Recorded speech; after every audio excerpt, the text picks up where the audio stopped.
हाय दर्शक बंधु समस्त के नमस्कार। आउ आज गोटे सरकार बड़ अपडेट गोटे आनिसन समस्त महिला माने हम जनसाधारण का जे पूरा खुशीर कथा है। तो से अपडेट टा काण है सुने न जे आमके जे सुभद्रा योजना गोटे देछन से सुभद्रा योजना रे आमके ऑनलाइन करबा के आवेदन करबा के बहुत माने कष्ट होतिला। कष्ट केटा होतिला जेन मानकर जदि आधार नंबर जदि आमर आधार नंबर जदि आमर मोबाइल नंबर लिंक नहीं ना बेले बहुत समस्या देखा देउतिला। ओटीपी फुटीपी लागी ओटीपी नहीं आसु थाई। अरे मोबाइल नंबर लिंक थिले तो ओटीपी आसबा। तो सेतिर लागी प्रत्येक सरकार जानी सारले देखि सारले जे प्रत्येक माने जनसेवा केंद्र हो आमर डाकघर रे हो किंबा बैंक रे हो सब बेले खाली लाइन लागुथिला।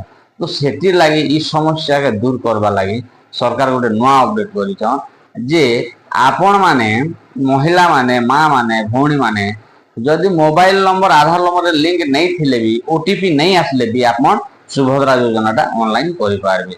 एथि किछि माने असुविधा नहीं होय आपण के। सेति लागि देखो पेपर रे काना कहिछन हमर सरकार तो सेटा आपण मान के निर्भुल सहित कहू जे आउ वीडियो के स्किप नहीं करबा या फास्ट टू लास्ट तक देबे। यदि फास्ट टू लास्ट तक देबे बोले माने सब किसी बुझी पारबे। तो आज्ञा मान के नमस्कार है। जदि वीडियो के जदि भल लगवा बेले आज्ञा आपण माने लाइक करबे आउ चैनल के टिके सब्सक्राइब करबे। सर आपण मान को ऊपर सब निर्भर है आउ आपण माने नहीं कले किछिटा नहीं हो। तो चलन देखि नमा जे पेपर रे काना कहिछन हमर सरकार तो सेटा आपण मान के देखो छे निर्भुल सहित आपण मान के देखो छे। देखो राज्य रे सुभद्रा योजना पई वर्तमान क्रेज जारी रहिछि।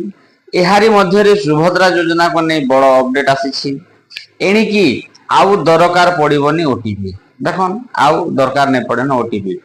आधार सहित मोबाइल नंबर लिंक नथिले सुभद्रा योजना रा आवेदन करि पारिबे। एथि पई ओटीपी रा आवश्यकता नाही बोली जणा पड़िछि।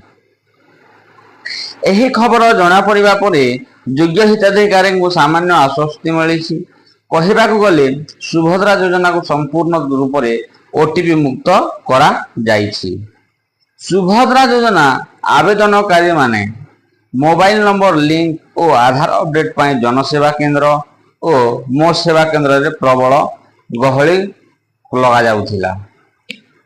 एही योजना रे आवेदन करिया पाई राति अनिद्रा होई आधार केंद्र आगरे भीड़ लगाइबार चित्र राज्य सरकार स्थान रे देखिबाकू मिलिथिला। एही सुजोग रे दलाल मध्य सक्रिय होई उठिथिले। वर्तमान आधार ओटीपी न देई मध्य फॉर्म सबमिट करि पारिबे। देखन तो जनता भीड़ होथिला। तो देखन आर गोटे थर जे सुभद्रा योजना आवेदनकारी माने मोबाइल नंबर लिंक और आधार अपडेट पाई जनसेवा केंद्र और मो सेवा केंद्र प्रबल गहली लगा जाउथिला। एही योजना रे आवेदन करिवा पाई राति अनिद्रा होई आधार केंद्र आगरे भीड़ लगाइबाकू चित्र राज्य रे अनेक स्थान रे देखिबाकू मिलिथिला।